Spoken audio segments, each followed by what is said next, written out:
overall the renovations? Obviously, most fans haven't really had a chance to get in here, so what can they expect other than, more seats? Well, I think the renovations that we just completed are probably the most transformative that you will see in the 36-year history of the Superdome.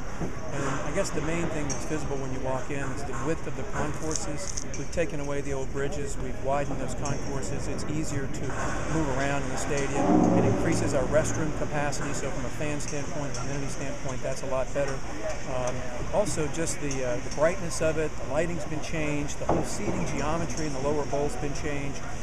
All of the improvements that we made to the stadium were with an eye towards improving the quality for the fan, and also with an eye towards the big events like the Final Four and the Super Bowl. So I think we've made ourselves more competitive as a venue and as a city, so that's always a good thing. Like more attractive as a venue, really.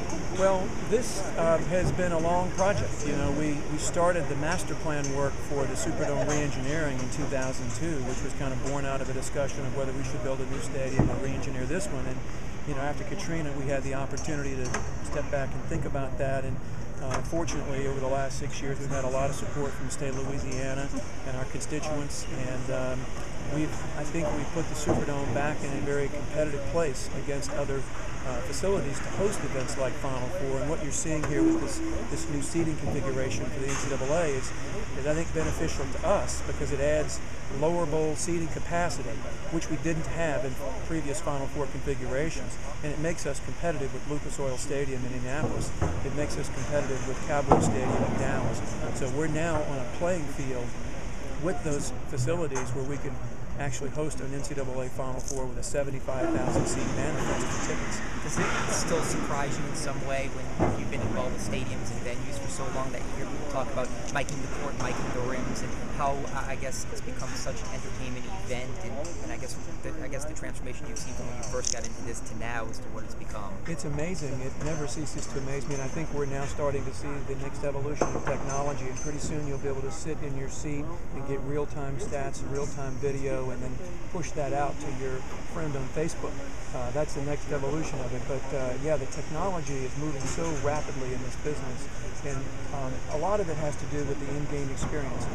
There's only so much you can charge for a ticket, and the point now that everyone is making is value add. We want to add value to the in-game experience when you buy that ticket.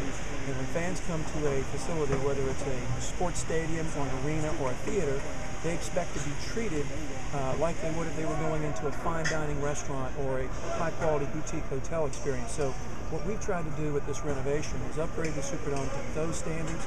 We want to hold ourselves to those standards, and certainly what we've heard from the NCAA in terms of miking the court, technology that we're seeing the networks provide today is part of that in-game experience, for the fan, whether they're sitting here or they're watching in a concourse somewhere. It's all about the in-game experience. Thank you very much. All right.